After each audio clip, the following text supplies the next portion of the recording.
Welcome back to my channel, or if... no, you know the rest. I apologise for not being my usual stunning self today. I've been a bit unwell over the weekend, as you can probably hear from my voice just a bit.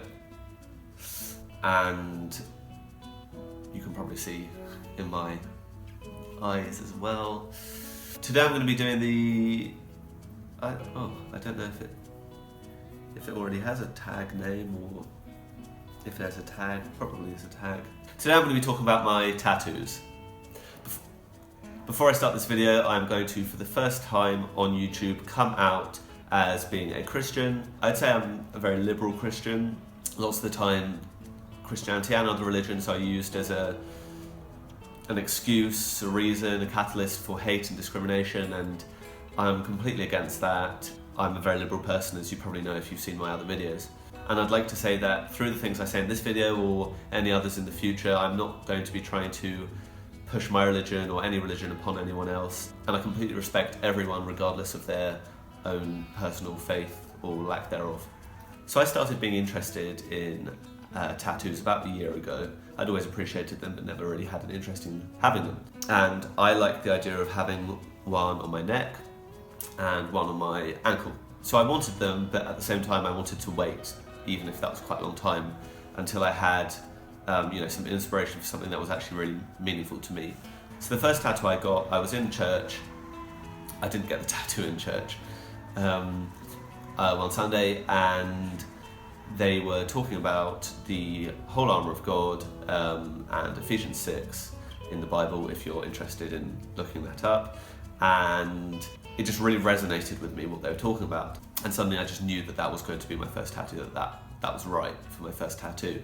Even though the places I liked the idea of were my neck and my ankle, that one had to be, I don't know why, a wrist tattoo. So that is here. In short, the point of it is, like in a normal war, you go in prepared with armour, with weapons. In our day-to-day struggles and battles, God is our armour. That's what it's saying. The next tattoos, I actually got 3 all on the same day, but I had the ideas at different times. So the first idea that I had was the neck one. Obviously I did talk about this briefly in my stereotypes video. So don't put me in a box. My dad and our friend and I, we were on the plane in Africa. We'd just stayed in an Airbnb apartment where they had this giant poster of Miley Cyrus kind of doing this sort of pose with armpit hair in the kitchen, and obviously quite controversial, and it's something that we'd all commented on, but we were talking about it on the plane again, and they were saying how they just really didn't like it, and I explained that while I didn't like it, I felt I understood where it was coming from, and I respected the purpose of it, which I believed, and I explained, was in society women are expected to present themselves in a certain way, or in certain ways, to make themselves attractive to men. And one of these standards of beauty is not having body hair in certain places, such as the armpits. For me, it was saying that women shouldn't have to make themselves attractive for men or for anyone else. And like I've talked about before, breaking away from these sexist stereotypes of what a woman should and shouldn't be. And I said, it's to make a statement. And my dad said, there's no point making a statement if it's not going to make a change. So I said, just because you don't change someone, it doesn't mean you don't get them to think about things. And like, that poster had made us have this conversation. It made us talk about it and think about it. And I said, imagine if I got a tattoo on my neck saying, don't put me in a box. It would be a powerful statement, I think, especially somewhere like on the neck where people are more likely to judge me for it. And probably it would get people at least talking and maybe thinking about it, but it probably wouldn't change anyone. And my dad said, oh, that's such a cool idea for a tattoo. And I was like, oh yeah, I suppose it is. And then I just kept thinking about it, and I really wanted to get it. So that's how that one came about. It's so personal to me because, like I said in my stereotypes video, I have throughout my life faced stereotypes and been judged and labelled, often inaccurately, but nonetheless, it is something that can affect people quite strongly, and it used to affect me more. It doesn't affect me that much now, but it's something that's very personal to me, and it's a message that I want to share. The second of this batch was here. It says, "In control." There's a very famous church called Hillsong who are present all around the world, and they put out a lot of really great music.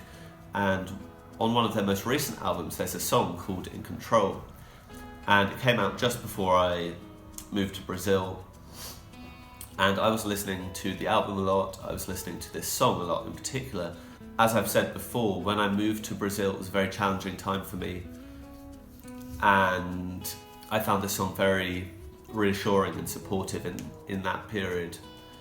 When I came out of this kind of depression after a couple of months, I had a much clearer sort of idea about things, and for me it was very clear, again, this is me, this is not me saying that you guys need to believe this as well. For me it was very clear that God was in control of my life through that period, and I'm not going to go into the details, but if you knew the sorts of things I was thinking during that period of time, you'd probably understand better why this is so significant to me. While the tattoo isn't a tribute to the song, it inspired me to get it because it just kind of reminded me that God is in control, and He helped me get through that, and He is always in control of my life, and He will continue to be. The other tattoo in that batch, normally I don't rush into making big decisions. For me, I think tattoos are big decisions because they're permanent, but I actually only had the idea for this other one 2 days before I was due to get the other tattoos, which is why I got it on the same day, because they were all quick. And it was in church again. They were talking about communion, so the sharing of bread and wine or juice a lot of the time, which kind of represents giving yourself to God to serve. I've never really connected much with the act of communion, with this sharing of bread and wine or juice. And this idea just came to me, which for me personally is a more meaningful act, and something I can connect with more.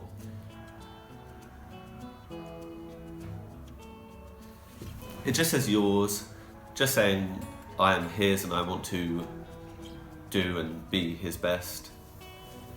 My final tattoo, and the reason why I've been waiting to this video, is here, and I only did it 3 weeks ago, so I've been waiting for it to heal up a little bit.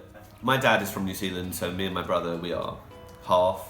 My dad and my brother both have a Maori tattoo, and I think they're amazing, but for me I have a stronger connection with Brazil as a country, and I thought it would be nice to get a Brazilian tribal tattoo instead. Because I'm so into this whole thing of symbolism in tattoos and them having a really strong personal meaning, I wanted to play on this idea of strength and happiness and weakness and pain.